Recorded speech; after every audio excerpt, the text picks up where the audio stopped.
लेकिन हमारी समस्या वो 10% नहीं है, हमारी समस्या अपने वाले जो 70% नालायक हैं, ये समस्या है। अखिलेश यादव जी ने पीडीए के नाम पर वोट मांगा, ब्राह्मण के नाम पर वोट नहीं मांगा, ठाकुर के नाम पर वोट नहीं मांगा, बनिए के नाम पर वोट नहीं मांगा। माता प्रसाद पांडे, वो है माता प्रसाद पांडे जो 7 बार विधायक रहा, 2 बार मिनिस्टर रहा, विधानसभा का अध्यक्ष रहा। जब वो मिनिस्टर था तो जो सिद्धार्थ विश्वविद्यालय है उसमें 84 पोस्ट प्रोफेसर से भरी गई, जिसमें से 83 ब्राह्मण भरे गए। अखिलेश यादव जी कहते हैं कि मेरी साइकिल के 2 पहिए हैं, एक में अम्बेडकर है तो एक में लोहिया है, उसमें माता प्रसाद पांडे भी हैं। अरे लट लो हाथ में, कर दो एक बार, होगा सब भीमा कोरेगांव और 2 अप्रैल वाला जैसा आंदोलन होगा, तो देखा जाएगा।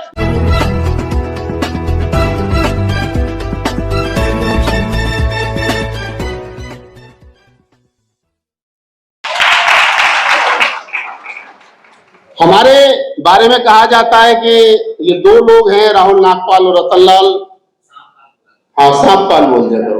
हालांकि नागपाल ऐतिहासिक शब्द, नाग माने श्रेष्ठ और पाल माने शासक, यानी जो देश के श्रेष्ठ शासक थे उनका मैं वंशज हूं। लेकिन रतनलाल साहब ने कह दिया सांपपाल बोला करो, तो चलो आज से सांपपाल ही बोल दिया करो, कोई दिक्कत नहीं।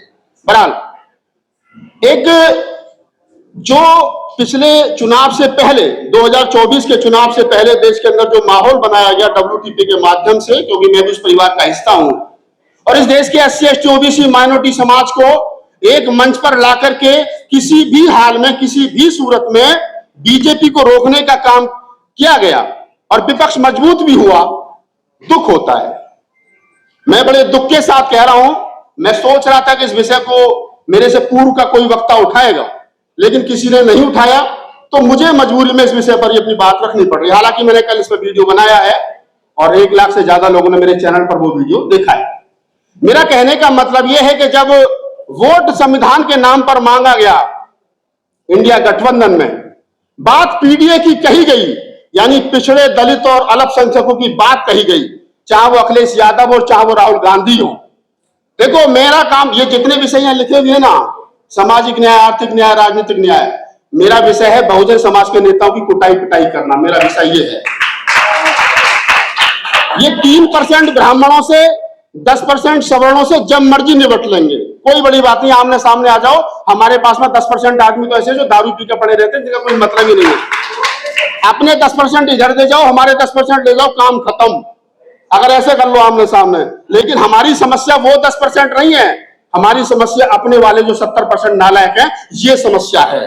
तो इस पर बात करो। पहले मैं बड़े दुख के साथ कह रहा हूं कि जिस अखिलेश यादव ने, बैठे हैं हमारे बहुत सारे यादव साथी, विजेंद्र यादव, तमाम साथी बैठे हैं, कि जिन अखिलेश यादव जी ने पीडीए के नाम पर वोट मांगा, ब्राह्मण के नाम पर वोट नहीं मांगा, ठाकुर के नाम पर वोट नहीं मांगा, बनिए के नाम पर वोट नहीं मांगा, आज जब उत्तर प्रदेश के सदन में नेता प्रतिपक्ष बनाने की जिम्मेदारी आई, बात आई, जिस पद पर अखिलेश यादव खुद बैठे थे, जिस कुर्सी पर अखिलेश यादव खुद बैठे थे, जिस कुर्सी का मतलब होता है मुख्यमंत्री की आंख में आंख मिला करके बात करना, पूरे विपक्ष की आवाज बनना, आज उस कुर्सी पर कौन बैठा?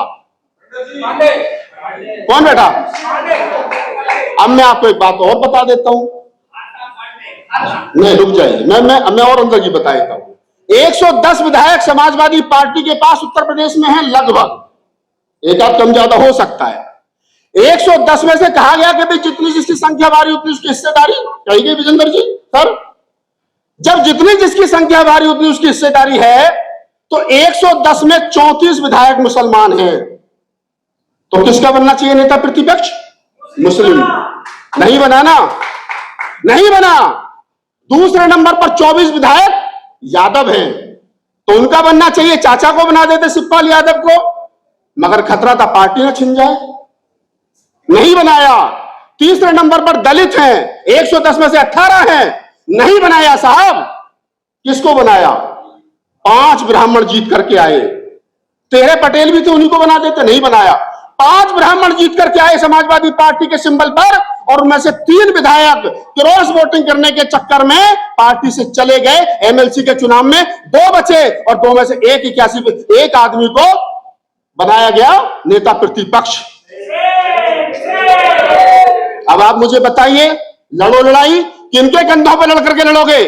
बताओ ना मुझे। और माता प्रसाद का इतिहास क्या है पांडे जी का, वो भी बता देता हूं। ये 7 बार विधायक रहे हैं। मैं तो पढ़ने लिखने वाला आदमी हूं, रतनलाल सर का हम तो गुरु चेले, हम तो रोज गालियां खाते हैं साहब, थाली भर भर के गालियां मिलती है हमें तो सच बोलने की। मैं तो कहता हूं कबीर का वंशज हूं यार, कवि आदमी हो। हमें नहीं बनना एमपी एमएलए, उस दौड़ में हम है ही नहीं। हम तो सच कहेंगे, जिसको बर्दाश्त हो वो सुने, जिसे बर्दाश्त ना हो वो ना सुने, हमें कोई फर्क नहीं पड़ता। लेकिन झूठ मत बोलो मंच पर खड़े होकर के। मैं कहता हूं कौन है माता प्रसाद पांडे? वो है माता प्रसाद पांडे जो 7 बार विधायक रहा, 2 बार मिनिस्टर रहा, विधानसभा का अध्यक्ष रहा। जब वो मिनिस्टर था तो जो सिद्धार्थ विश्वविद्यालय है उसमें 84 पोस्ट प्रोफेसर से भरी गई, जिसमें से 83 ब्राह्मण भरे गए। कितने? 84 में 83 ब्राह्मण। वो आदमी आज समाजवादी पार्टी में, जो अखिलेश यादव जी कहते हैं कि मेरी साइकिल के 2 पहिए हैं, एक में अम्बेडकर है तो एक में लोहिया है, उसमें माता प्रसाद पांडे भी हैं। उसमें माता प्रसाद पांडे भी हैं साहब, जो 84 प्रोफेसर में 83 ब्राह्मण भरते हैं। और हम उम्मीद कर रहे हैं कि ये हमारा भला करेंगे। जितने साथी बैठे हो ना, डंडा ले लो हाथ में, पहले इन्हें सुधार लो, अपने वालों को सुधार लो।